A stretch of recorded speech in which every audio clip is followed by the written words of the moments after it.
شروع اللہ کے نام سے جو بڑا مہربان اور نہایتی رحم کرنے والا ہے۔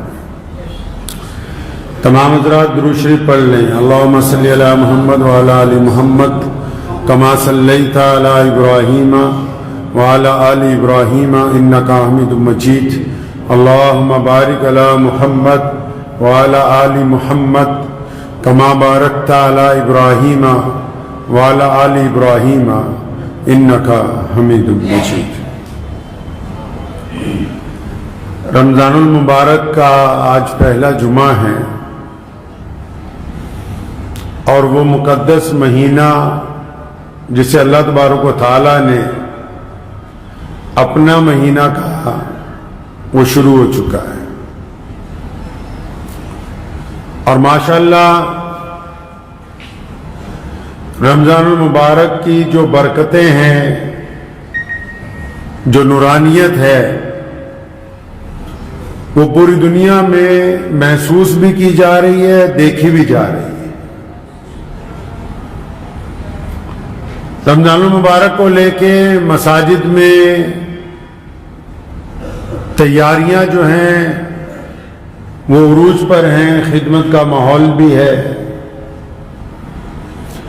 ان سب باتوں کے درمیان بہت ساری چیزیں ایسی ہیں جو ہم لوگ اب رسماً ادا کرتے ہیں۔ ان ساری رسموں کو ادا کرنے کے دوران اس بات کو یاد رکھنے کی نہایت سخت ضرورت ہے کہ وہ روایتیں کون سی ہیں جو پیارے نبی حضرت محمد رسول اللہ صلی اللہ تعالی علیہ وسلم نے ہمیں عطا فرمائی۔ دنیا میں تمام جتنے بھی کام ہیں ان کے مقصد ہوتے ہیں، ہر ایک کام بنا مقصد کے نہیں ہوتا ہے۔ رمضان المبارک کے روزے عطا ہونا، ان کے پیچھے بھی اللہ تبارک و تعالیٰ کا مقصد ہے۔ روزے کا مقصد کیا ہے؟ روزہ رکھا کیوں گیا؟ روزہ فرض کیوں کیا گیا؟ ہم لوگوں کو کیوں اللہ تبارک و تعالیٰ نے کہا کہ آپ بھوکے رہو صبح سے لے کے شام تک؟ اصل بات اس کے مقصد تک پہنچنا ہے۔ باقی چیزیں کہ کیا کھائیں کیا نہ کھائیں، کن چیزوں سے روزہ ٹوٹ جاتا ہے، کن چیزوں سے نہیں ٹوٹ جاتا، یہ دوسرے درجے کی بات ہے۔ پہلا درجہ یہ کہ رمضان چاہتا کیا ہے، رمضان کا مقصد کیا ہے، روزہ رکھنے سے اللہ تبارک و تعالیٰ کیا چاہتے ہیں ہم سے،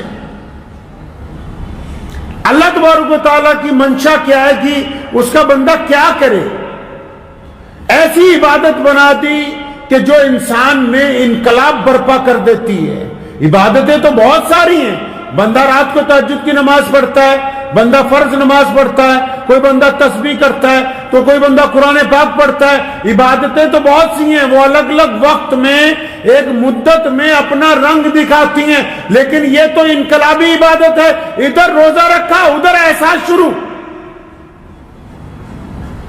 ادھر روزہ رکھا، صبح کو سحری میں جیسے اعلان ہوا کہ وقت ختم ہو گیا، فوراً احساس شروع کہ بھائی میں تو آج سب سے الگ ہوں، میں تو الگ کر رہا ہوں۔ کیوں؟ میں پانی نہیں پی سکتا ہوں شام تک، میں کھانا نہیں کھا سکتا ہوں شام تک، جو حلال چیزیں میں وہ نہیں کر سکتا ہوں۔ اب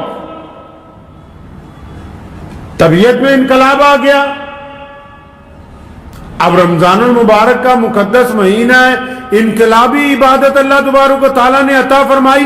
اب یہ جو آپ کے جسم میں انقلاب برپا کیا گیا، اس کا بھی کوئی مقصد ہوگا کہ یہ انقلاب برپا کیوں کیا ہے۔ ایک ایسی عبادت جس میں اللہ مسکراتے ہیں، فرشتوں کے سامنے فخر کرتے ہیں کہ وہ دیکھو میرا بندہ وضو کر رہا ہے نا، منہ میں پانی لے رہا ہے نا، لیکن اس کے باوجود پانی کا ایک قطرہ حلق سے نیچے نہیں جانے دیتا، حالانکہ اس کو کوئی دنیا والا دیکھ نہیں رہا، لیکن کیونکہ یہ اپنے رب سے محبت کرتا ہے، اس کو اپنے رب کا خوف ہے، اس کو اپنے رب کے حکم کی اطاعت کی منشا اس کے دل میں ہے، اس لیے حلق کے اندر جہاں کوئی دیکھ بھی نہیں سکتا وہاں سے بھی پانی کو واپس بھیجتا ہے۔ مسئلے صبح سے لے کے شام تک ماشاءاللہ. اب تک تو واٹس ایپ یونیورسٹی بن چکی ہے. جس کو نہیں بھی کوئی کام اس کو رمضان میں مسئلے چاہیے. حضرت فلاں نے یہ کر دیا, یہ روزہ ٹوٹ گیا کہ نہیں ٹوٹا, فلاں نے یہ کر دیا, روزہ ٹوٹا کہ نہیں ٹوٹا. اچھا اپنی تو بات ہی نہیں کوئی کرتا, ساری بات لوگوں کی ہے, ساری باتیں لوگوں کی ہیں. ابھی ایک صاحب مجھے 3-4 دن پہلے ہماری مسجد میں ملاقات ہوئی تو کہنے لگے حضرت وہ آپ کے اوپر تیسری منزل پہ جن لوگوں نے نماز پڑھی نا ان کی عشاء چھٹ گئی تھی لیکن انہوں نے وتر جو ہیں وہ جماعت سے پڑھ لیے. تو آئے تھے کہیں دوسرے صوبے سے, تو میں نے ان کو پوچھا کہ بھائی آپ جو اتنے فکر مند ہوئے, کیا آپ کے یہاں جو حکومت ہے اس میں آپ کے علاقے کا کوئی بندہ MLA بنا, کسی نے وزارت حاصل کی ہے؟ کہنا نہیں ہمارے یہاں تو کوئی ہمارا بندہ MLA نہیں بنا, وزارت حاصل نہیں کی. تو میں نے کہا جب تم حکومت میں حصے داری کی بات نہیں کرتے ہو, صرف تم مسئلے مسائل کی بات کرتے ہو, تمہیں اسلام کا پتہ ہی نہیں کہ دین ہوتا کیا ہے. روزہ انقلابی عبادت ہے, بندے کو ڈسپلن میں لانے کی بات ہے. آپ نے کیا سمجھا کہ چند سجدوں کا نام اور چند گھنٹے بھوکے رہنے کا نام روزہ؟ اللہ تعالیٰ کو آپ کے بھوکے رہنے سے, پیاسے رہنے سے کوئی فرق پڑنے والا نہیں ہے. اللہ تبارک و تعالیٰ اپنے بندوں میں انقلاب برپا کرنا چاہتے ہیں. اور انقلاب بھی کون سا؟ انقلاب کون سا؟ جس کا تعلق آپ کی اپنی پرسنل زندگی سے ہے, آپ کے اپنی زندگی سے ہے, آپ کے اپنے مزاج سے ہے, آپ کے اپنے جسم سے ہے, آپ کی اپنی سوچ سے ہے, آپ کے اپنے کاروبار سے ہے, آپ کے کردار سے ہے. جب تک اس میں انقلاب برپا نہیں ہوگا تو عبادت اپنے مقصد تک نہیں پہنچ سکتی ہے. یہ باتیں تو آپ کو پتہ ہے کہ نماز میں نیت یہاں باندھے کہ یہاں باندھے, لیکن آپ کو یہ نہیں پتا کہ ایک امام کی اقتدا جو ہے اس کے اندر اللہ تبارک و تعالیٰ کیا چاہتے ہیں. یہ جو مسجد میں رمضان میں روزے رکھنے کے بعد حکم ہوا کہ نماز امام کے پیچھے پڑھو, نماز تراویح پڑھو, یہ اس بات کی علامت ہے کہ وہ جو امامت ہے یہ سماج میں بھی ہونی چاہیے, گھر میں بھی ہونی چاہیے, معاشرے میں بھی ہونی چاہیے. یہ کیوں کر ممکن ہے کہ کچھ لوگ امام کے پیچھے تو سجدہ وقت کے اوپر کرتے ہوں, وہ سیاسی معاملات میں, ذاتی معاملات میں, معاشرتی معاملات میں, گھریلو معاملات میں ان کی رائے ایک جگہ قائم نہ ہوتی ہو, وہ ایک دوسرے کے مخالف ہوں, تو ان کو ایک جماعت میں کھڑے ہونے کا کیا فائدہ ہوا؟ روزے کے مقصد کو فوت کر دیا, مقصد کو فوت کر دیا, ضروریات کو مقدم کر دیا. جو ضروریات ہیں ان کو مقدم, اور جو مقصد ہے وہ پتہ ہی نہیں کہ روزہ اللہ تعالیٰ نے رکھوایا کیوں ہے. آپ کو پتہ ہے کہ ہم سے جو پہلی امتیں تھیں, موسیٰ علیہ السلام کی امت, عیسیٰ علیہ السلام کی امت, ابراہیم علیہ السلام کی امت, ہم سے جو پہلی امتیں تھیں ان کے اندر رہبانیت تھی, ان کے اندر عبادت کا جذبہ تھا, عبادت کا طریقہ تھا. لیکن جو عبادت رسول اللہ نے رائج کی, جو طریقہ محمد الرسول اللہ نے بنایا, کائنات اس کا مقابلہ نہیں کر سکتی. لوگوں نے کہا عبادت یہ ہے کہ گھر والوں کو چھوڑ دو, عبادت یہ ہے کہ شہر سے باہر نکل جاؤ, عبادت یہ ہے کمانا چھوڑ دو, عبادت یہ ہے اور اپنی بیوی سے ملنا چھوڑ دو, عبادت یہ ہے بچوں سے بے پرواہ ہو جاؤ, جنگل میں جا کے بس صبح شام اللہ اللہ کرو. یہ محمد الرسول اللہ ہے جنہوں نے کہا کہ رہبانیت حرام کرتی. فرمایا ایک مسلمان مرد اپنی بیوی کے ساتھ بھی ملے گا, کاروبار بھی کرے گا, معاشرے میں بھی جیے گا, لیکن ایک آئیڈیل بہترین انسان بن کے جیے گا. سماجک ویوستھا کو خوبصورت بناتے ہوئے جس عبادت کا نام رکھا اس کو اسلام کہتے ہیں. یہ رسول اللہ کی امت ہے.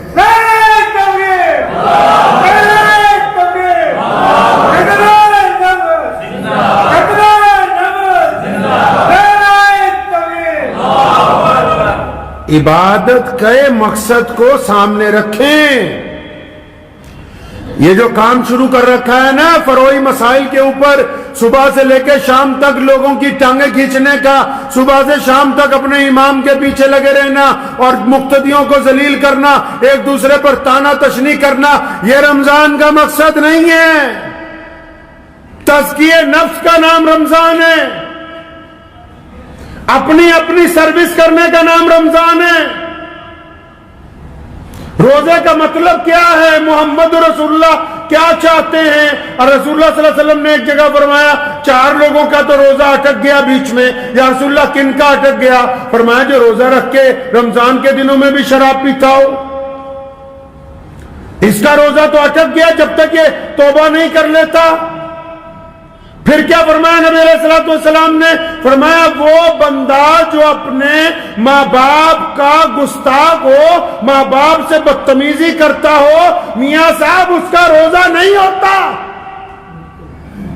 چاہے وہ سارے محلے کو افطاری کرواتا پھرے، چاہے وہ مسجد میں بڑے بڑے قالین بچھوا دے، چاہے وہ ہزاروں مدرسوں کو پیسہ دے دے، اس کا روزہ نہیں ہوا، روزہ رک گیا۔ پھر وہ اور کون؟ فرمایا جو اپنی رشتہ داریاں توڑتا پھرتا ہے، رشتہ داروں کے خلاف سازشیں کرتا ہے، رشتہ داروں کے خلاف گندی باتیں کرتا ہے، جو رشتہ داروں کو توڑنے کی بات کرتا ہے، رحم کے رشتے جو اللہ نے انسانوں کے لیے بہترین بنا دیے گئے ہوں، جو سارا دن ان میں نفرت گھولنے کی بات کرتا ہے، اس کا روزہ بھی اٹک گیا، روزہ آگے جانے والا ہے نہیں ہے۔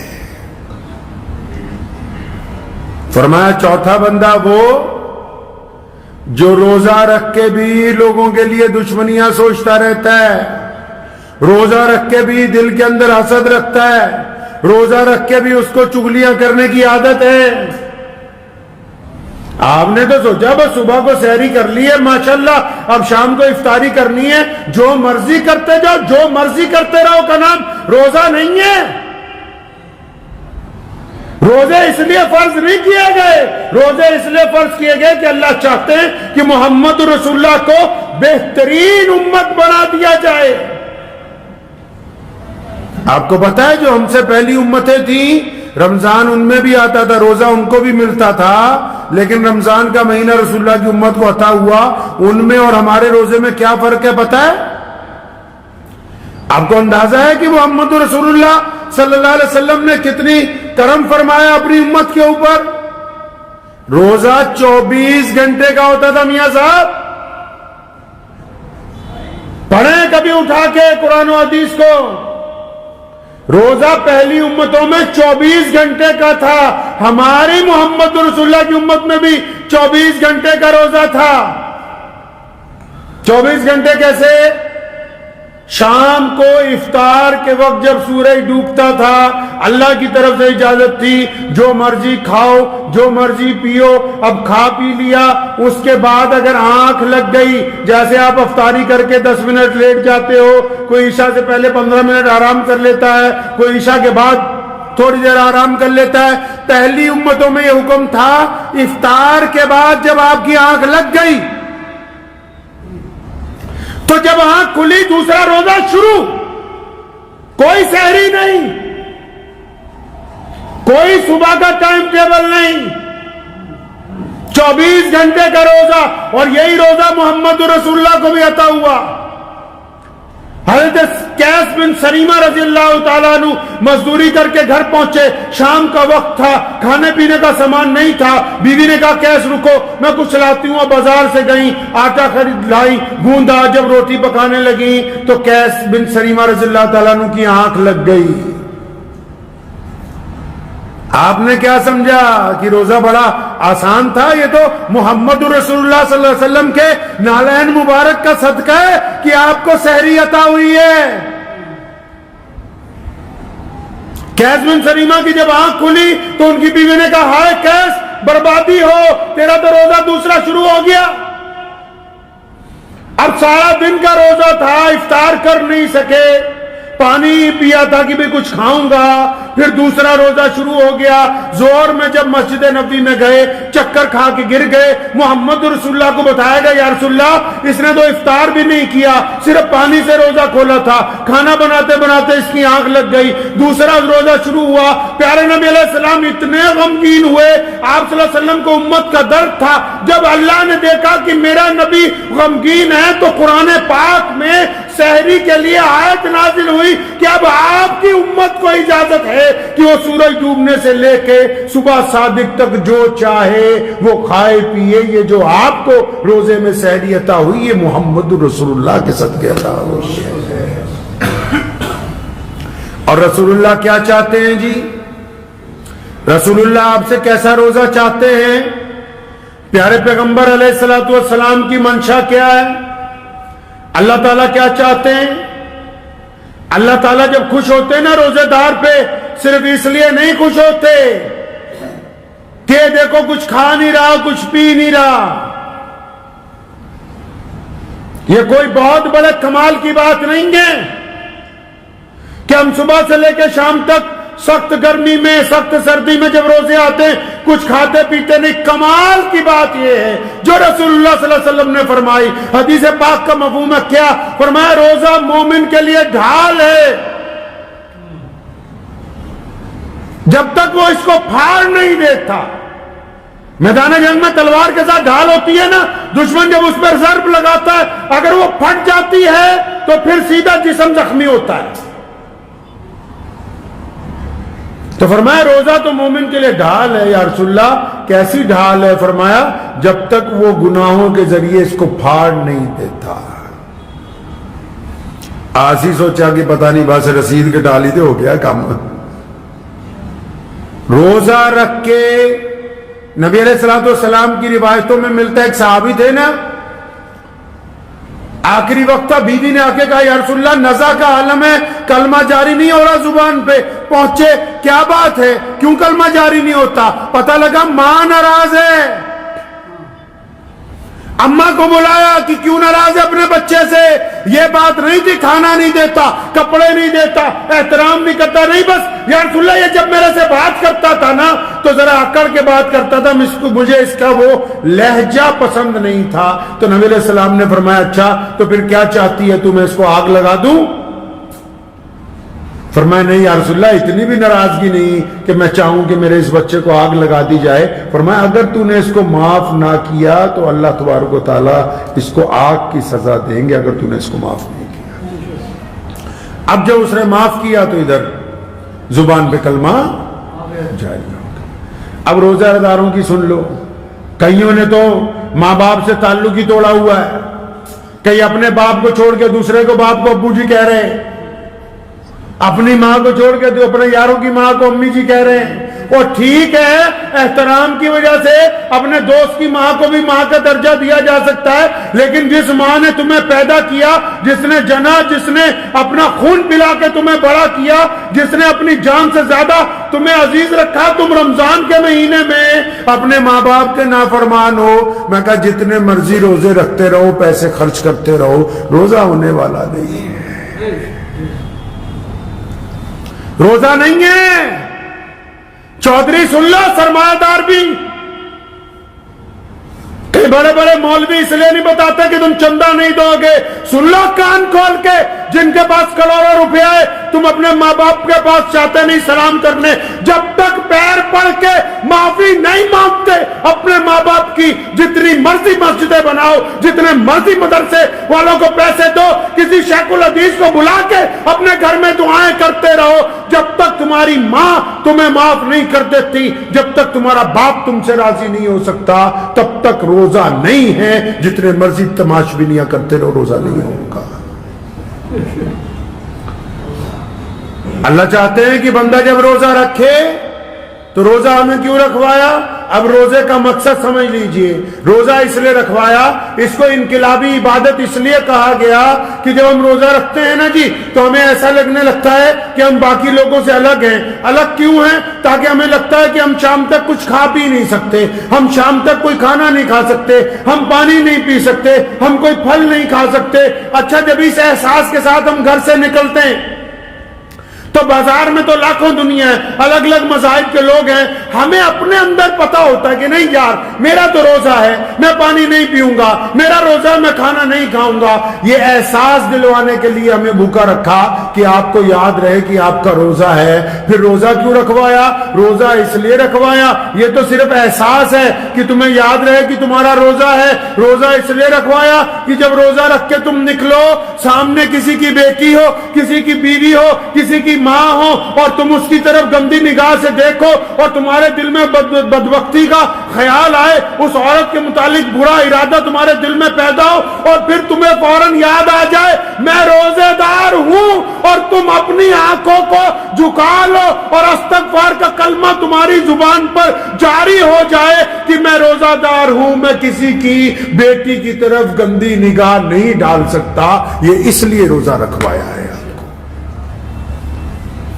یہ روزہ اس لیے رکھوایا کہ جب آپ نکلیں اور چار لوگ بیٹھے کسی کی چگلیاں کر رہے ہو، کسی کی برائیاں کر رہے ہو، آپ جب اس مجلس میں پہنچیں تو فوراً یہ کہہ کے روک دیں کہ میرا روزہ ہے، میرے سامنے کسی کی برائی نہ کرو، اور وہ نہ رکیں تو آپ اس مجلس سے اٹھ جائیں تاکہ آپ کو یاد ہو کہ میرے کانوں نے بھی روزہ رکھا ہوا ہے۔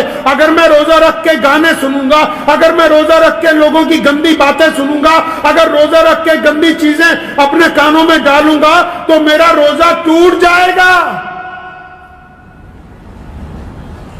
یہ روزہ اس لیے رکھوایا کہ اللہ تعالیٰ نے یہ جو زبان آپ کو دی ہے جو کینچی کی طرح چلتی ہے، کسی نے کہا تھا نا، کہتے یار زبان میں ہڈی نہیں ہوتی، جو بندے کی زبان ہے نا جی اس میں ہڈی نہیں ہوتی، لیکن یہ ہڈیاں توڑوا دیتی ہے،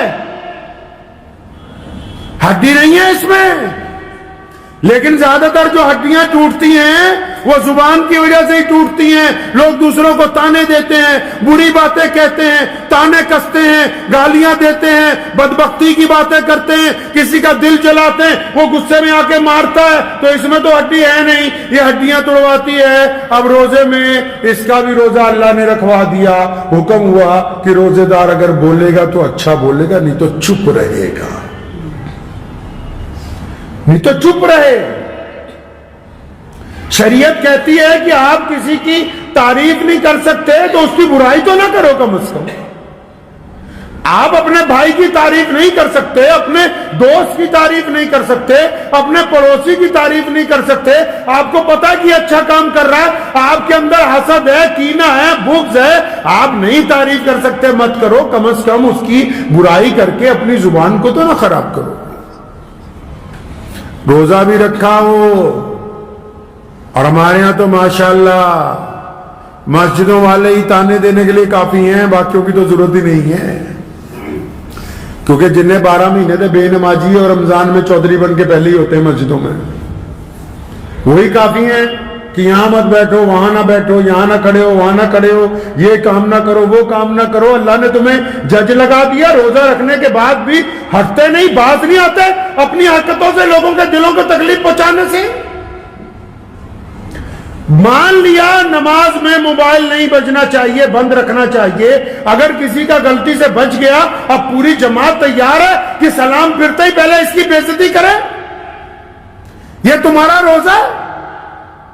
یہ اتنا سا دل ہے چڑیا جیسا جس میں اتنی جگہ بھی نہیں جو اپنے بھائی کی تھوڑی سی غلطی کو ہضم کر لے اور اللہ سے اپنے سارے گناہ معافی منگوانے کے لیے آیا ہوا ہے، اپنے زنا معاف کروانے آیا، اپنی ٹھگیاں معاف کروانے آیا، اپنی چوریاں معاف کروانے آیا، اپنی بدنظریاں معاف کروانے آیا، اور جہاں تیرا حکم چلتا ہے وہاں تو رتی بھر بھی تو رعایت کرنے کے لیے تیار نہیں، تو جیسی تو لوگوں سے رعایت کرتا ہے ایسی رعایت کی امید اللہ سے رکھ بس۔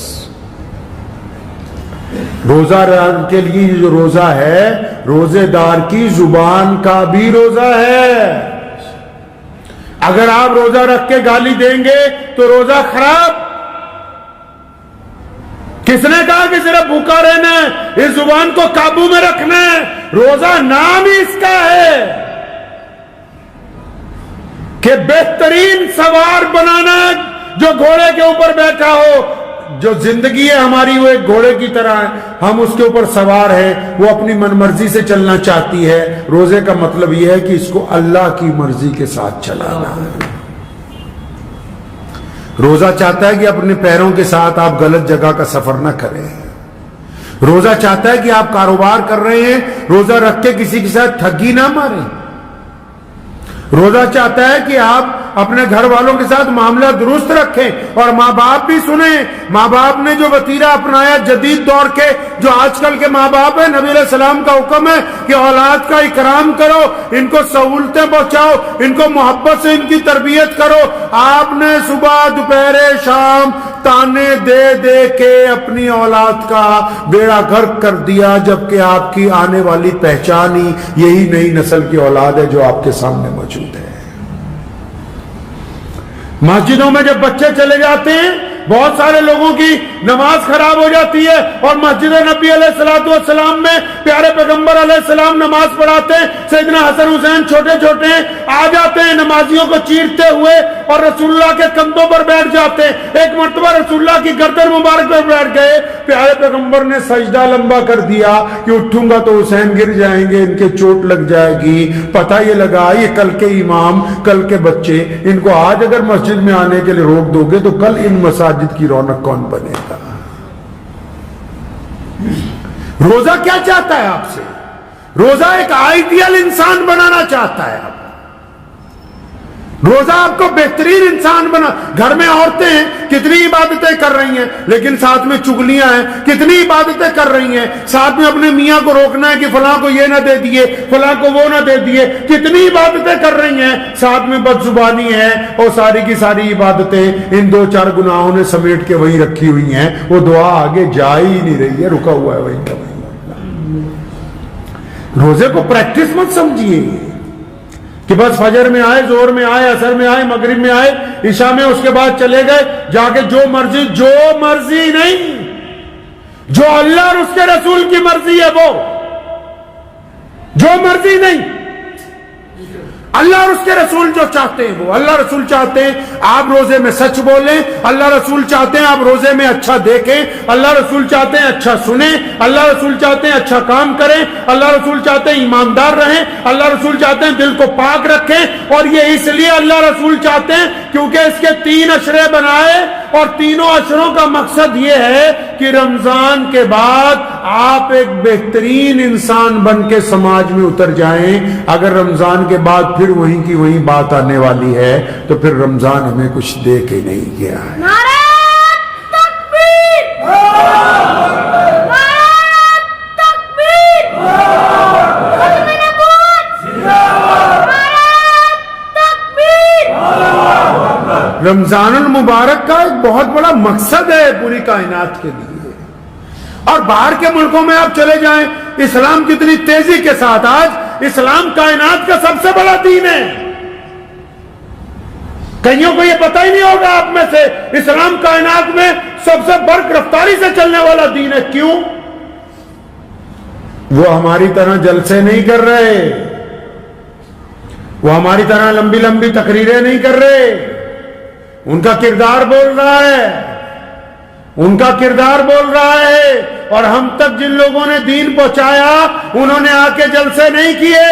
حضرت خواجہ معین الدین چشتی اجمیری رحمت اللہ علیہ, حضرت مجدد الفسانی, شیخ احمد سرہندی رحمت اللہ علیہ, حضرت صابر کلیری رحمت اللہ علیہ, جتنے بڑے بڑے بزرگ گزرے, نظام الدین اولیاء رحمت اللہ علیہ, امیر خسرو رحمت اللہ علیہ, حضرت بل رحمت اللہ علیہ, جتنے بڑے اللہ کے ولی گزرے ہیں, میاں صاحب جلسے نہیں کیے.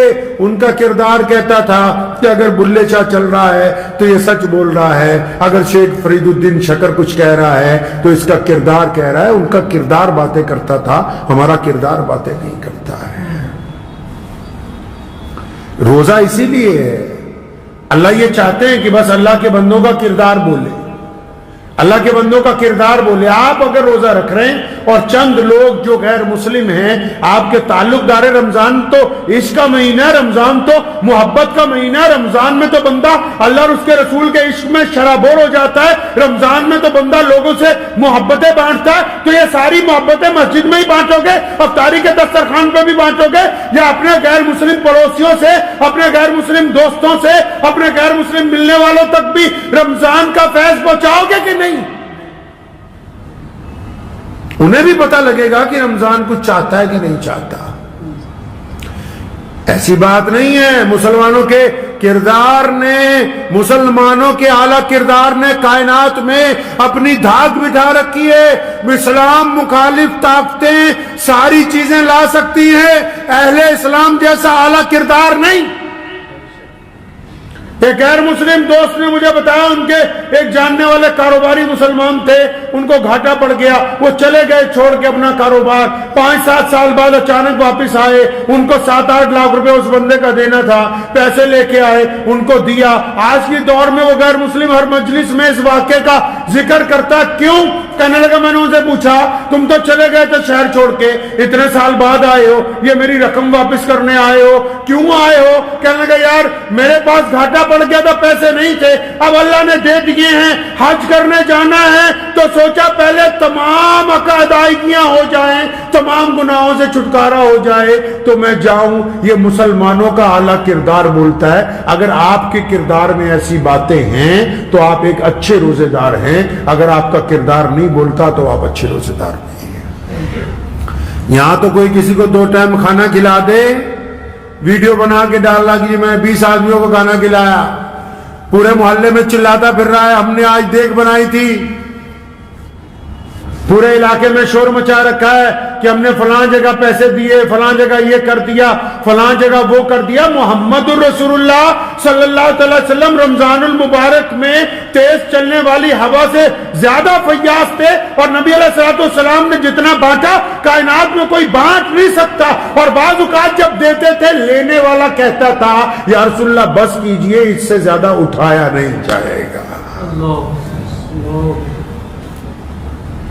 یہ بھی تو روزے نے کہا کہ روزے میں جن لوگوں نے جن کی مدد کرنی ہے وہ رسول اللہ کی سنت کے مطابق ہو، رسول اللہ کے حکم کے مطابق ہو. ہم نے جو مدد کرنے کا ٹھانا لوگوں کی طرح، ایک صاحب کا فون آیا کہ میں غریب بچوں کی شادی کرواؤں گا، آپ بھی آئیں. میں کہا پیارے پیغمبر علیہ السلام نے منع کیا. غصہ ہو گیا، سرمایہ دار تھا نا، سارے زیادہ سرمایہ داروں کو ہوتا ہے کہ مولوی ہمارا نوکر ہی رہے. کہنے لگا کیا رات منع کر دیا؟ میں نے کہا نالائق آدمی، رسول اللہ نے کہا کہ غریب کی عزت ہے، نفس کا خیال رکھو، جب ایک ہاتھ سے دو تو دوسرے کو خبر نہ ہو. یہ جو تم چلا چلا کے دینا چاہتے ہو اس کا کچھ اجر ملنے والا نہیں، کہ تمہارے منہ پر یہیں پر مارا جائے گا، اس کا نہیں اجر ملنے والا ہے. اجر اس کا ملنے والا ہے. کس کا اجر؟ اس کام کا ملے گا. کس کا ملے گا؟ کہ جو آپ نے اپنی دنیا میں خرچ کیا. اپنی دنیا کون سی؟ ہم بھی اور آپ بھی.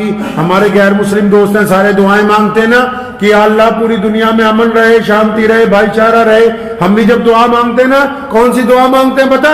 کہ اللہ پورے عالم پر فضل فرما، پورے عالم پر رحمت فرما، پورے عالم کے بیماروں کو ٹھیک. پھر یہ بھی تو سوچو کبھی کہ ہماری دنیا کون سی ہے. اگر آرام سے آپ سوچیں گے کہ آپ کی دنیا کون سی ہے، ہماری دنیا ہے ہمارے ماں باپ، ہماری دنیا ہماری بیوی بچے، ہماری دنیا ہمارے دوست، ہماری دنیا ہمارے پڑوسی، ہماری دنیا ہمارے اسکول میں پڑھے ہوئے یار، ہماری دنیا ہمارے کاروبار کے ساتھی، ہماری دنیا ہماری مسجد کے نمازی، ہماری دنیا جن سے ہماری سلام دعا ہے، ہماری دنیا ہمارے ساتھ سفر کرنے والے لوگ. اچھا ساری دنیا لی دعا تے اپنی دنیا کے رفڑ پایا ہوا. دعائیں ساری دنیا کے لیے ہیں، اور اپنی دنیا میں ماں باپ سے بھی ناراضگی، بیوی سے بھی ناراضگی، یاروں سے بھی پنگا، بھائیوں سے بھی پنگا، دوستوں سے بھی پنگا، رشتہ داروں سے بھی پنگا، پڑوسیوں بھی پنگا. ارے اپنی دنیا کا بیڑا گرک کر رکھا ہے، باتیں تو ساری دنیا کی کر رہا ہے. اللہ نے جس دنیا کا آپ کو کفیل بنایا ہے اس دنیا کو تو خوبصورت بناؤ.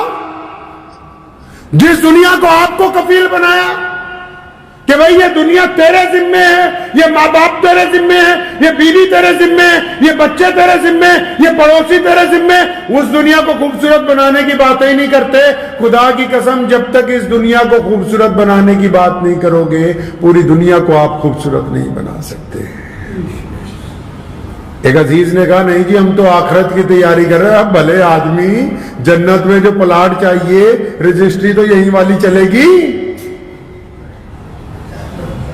قبر میں جو سوال ہوگا جنت کا جہنم کا وہ تو دنیا کا ہونا ہے. یہ نہیں ہے اسلام میں کہ ایک بندہ صبح کو روزہ رکھ کے سارا دن قرآن پڑھتا رہے, سارا دن نمازیں پڑھتا رہے, سارا دن تلاوت کرتا رہے, سارا دن تسبیح کرتا رہے اور پھر شام کو افطار کرے مسجد میں رہے. یہ نہیں ہوگا. ایسے ہوگا کہ صبح کو روزہ رکھ کے اور پھر اس کے بعد نماز پڑھے, قرآن پاک کی تلاوت کرے, پھر ماں کا حق ادا کرے, بیوی کے ساتھ معاملہ درست رکھے, کاروبار میں جائز طریقے کے ساتھ چلتا ہو, غریبوں کی مدد کرنے والا ہو, دوسروں کے ساتھ صلہ رحمی کرنے والا ہو, شام کو پھر افطار کرنے والا ہو. جو دنیا کے معاملات کو اچھا کر کے دین تک نہیں پہنچتا تو پھر اس کا دین مکمل ہونے والا نہیں ہے. تو روزے کا مقصد سمجھ لیجئے, بڑی آسانی کی چیز ہے یہ کہ روزہ صرف بھوکے رہنے کا نام نہیں ہے. روزہ ایک اچھا انسان بننا ہے. روزہ اپنے آپ کو اللہ اور اس کے رسول کے حکم میں ڈھالنا ہے. اللہ چاہتے ہیں کہ آپ اچھے بن جائیں, تو اگر آپ اچھے بننے ہیں, آپ کے دل میں کسی کے لیے برائی ہے تو نکال دیجیے, کسی سے ناراضگی ہے تو اس کو معاف کر دیجیے. کچھ ایسے لوگ ہیں جو باز ہی نہیں آتے, آپ بار بار جھکتے ہیں, وہ بار بار آپ کے خلاف بدتمیزی کرتے ہیں, تو ان کو معاف کر دیجیے, ان کے لیے روزانہ دعا کیجیے, لیکن خود ان کے خلاف سازشیں نہ کیجیے, خود نہ ان کے خلاف کچھ کیجیے. رسول اللہ صلی اللہ علیہ وسلم چاہتے ہیں کہ آپ ایک آئیڈیل انسان بن جائیں, تو طے کر لیجیے اس بات کو کہ ہم نے ایک آئیڈیل انسان بننا ہے. خدا کی قسم میرا یہ ایمان ہے کہ ایک غیر مسلم اگر حالانکہ شریعت میں اگر چلے جائیے تو ان کی اگر آپ کہیں گے جی کوئی گواہی لکھی جائے ہماری نیکیوں کے متعلق, تو گواہ کہے گا جی پہلے کوئی لاؤ ساتھ والا نمازی جو آپ کے ساتھ نماز پڑھتا ہو. لیکن اگر کوئی غیر مسلم ایک اس بات کی گواہی دے کہ یار یہ عبد الرحمان بے ایمان نہیں ہے, میرے ساتھ کاروبار میں کبھی 1 روپے کی ہیرا پھیری نہیں کی, تو وہ آپ کے لیے بہترین تمغہ ہے. آپ تو کوئی غیر مسلم دوست یہ کہتے کہ یہ میرے ساتھ ہمیشہ گیا, اس نے کبھی کسی کی بہن کی طرف بیٹی کی طرف گندی نگاہ نہیں ڈالی, تو وہ آپ کے لیے بہترین بات ہے. آپ اپنے آئیڈیل کی بات کیجئے. امت کو سدھارنے کا کام امت کے دائیوں کا ہے. امت میں مساجد بنی ہوئی, ان میں امام رکھے ہوئے ہیں, اور جو لوگ امت کے دائی ہیں جن کے ذمہ اللہ نے دین, آپ کو ایک دوسرے کے اوپر جج نہیں لگایا ہے, آپ کو نہیں اختیار کہ آپ دوسرے پر انگلی اٹھاتے پھرے ہو, تو نیت کیسے باندھی, تو ایسے کیسے کھڑا ہو گیا, تو نے یہ کیسے. اللہ کے بندے, آپ جو تنقید کریں گے اس سے نفرت پھیلے گی, آپ کے تعلقات خراب ہوں گے. آپ پہلے اپنے آپ کو اچھا کیوں نہیں بنا لیتے؟ اس لیے کوشش یہ کیجئے کہ اس رمضان المبارک میں کہ ہم روزے کے مقصد کے اوپر آ جائیں. انشاءاللہ آ جائیں گے جی انشاءاللہ. روزے کے مقصد کے اوپر آ جائیے. رمضان المبارک کے اگر آپ مقصد کو پا لیں گے تو اللہ تبارک و تعالیٰ آپ سے راضی ہو جائیں گے. پھر اس رمضان کی برکتیں 1-2 دن نہیں ملنی آپ کو, 1-2 دن نہیں ملنی. اگلے رمضان تک جس طرح کوئی فجر جماعت سے پڑھ لے, رات کو عشاء جماعت سے پڑھ لے, فجر جماعت سے پڑھ لے, ساری رات سونے کا جو ثواب ہے نا عبادت کا ملے گا. اگر کسی نے ایک رمضان اللہ اور اس کے رسول کے حکم کے مطابق گزار لیا, آئندہ رمضان تک ساری برکتیں ساتھ چلنی ہیں. کوئی آپ کی عزت سے کھلواڑ نہیں کر سکے گا, کوئی آپ کو نقصان نہیں پہنچا سکے گا, آپ گر نہیں سکتے کہیں. تو اس رمضان میں ارادہ کر لیجئے کہ ہم نے اپنے رمضان کو اچھا بنانا ہے. بنائیں گے بھی انشاءاللہ. اور رمضان میں لوگ آ رہے ہیں, بہت سارے لوگ آ رہے ہیں مانگنے کے لیے. بہت سارے لوگوں نے اپنی حاجتیں آپ کے آگے رکھنی ہیں. پیارے پیغمبر صلی اللہ علیہ وسلم کا طریقہ ہے کہ اگر ہیں تو دو, نہیں ہیں تو ناراضگی کا اظہار. قرآن پاک نے بھی کہا کہ مانگنے والوں کو ڈانٹو, مانگنے والوں کو ڈانٹو نہیں. ہمیں پتا ہے کہ بہت سارے لوگ جھوٹ بول رہے ہیں, وہ ان کی مرضی ہے, وہ جھوٹ بول کے مانگے, سچ بول کے مانگے. ہم محمد رسول اللہ کی امت میں سے, ہمارا کام ہے دینا, تو ہم نے دینا ہے. ایک بندے کو بہت زیادہ دوائی بنانی تھی, سردیوں کے دن تھے, برف پڑتی ہے افغانستان میں, تو وہ بادشاہ کے اپنے حکیم کے پاس گیا. اس نے بولا شہد لاؤ, آدھا پاؤ تو دوائی بنے گی, نہیں تو نہیں. تو کہتا شہد تو مل نہیں رہا.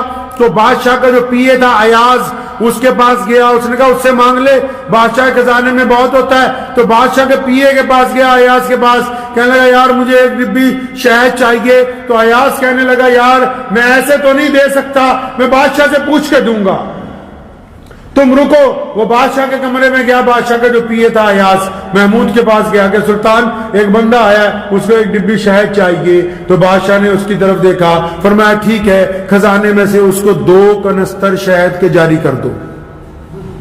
کتنی مانگی اس نے شہد؟ 1 ڈبی۔ بادشاہ نے کتنے کہا؟ 2 ڈھول، مطلب 2 کوئنٹل شہد۔ لکڑی کا ڈھول ہوتا تھا اس وقت بہت بڑا، وہی 2 پورے جو پیک ہیں وہ اس کو دے دو جو مانگنے کے لیے شہد آیا۔ تو اس پیے نے، اسسٹنٹ نے بادشاہ سے پوچھا جناب وہ مانگنے والا جو آیا ہے اس کو 1 ڈبی شہد چاہیے۔ تو سلطان نے کہا ارے میرے نادان متر، وہ جو مانگنے والا آیا ہے نا وہ اپنی حیثیت سے مانگ رہا ہے، دینے والے نے اپنی حیثیت کے مطابق دینا ہے، وہ اپنی حیثیت سے مانگ رہا ہے۔ تو اس بات کو ذہن نشین رکھیں کہ ہم محمد رسول اللہ کی امت ہیں، ہم نے پازیٹیو، ہمارے کہاں گئے؟ اس ملک میں ہمارے درمیان سیاسی نفاق، ہمارے درمیان اخلاقی نفاق، ہماری صفوں کے اندر نفاق، ہمارے آپس میں اختلافات آئے کیوں؟ کیونکہ ہم نے نیگیٹو سوچنا شروع کیا، ہم نے ہر معاملے میں الٹا سوچنا شروع کیا۔ محمد رسول اللہ چاہتے ہیں کہ پازیٹیو سوچیں، محمد رسول اللہ چاہتے ہیں مثبت سوچیں، جو سامنے والے آتا ہے اس کے بارے میں اچھی رائے رکھا کریں، بری رائے کو قائم نہ کیا کریں۔ دعا کیجئے اللہ تعالیٰ ان باتوں پر مجھے بھی اور آپ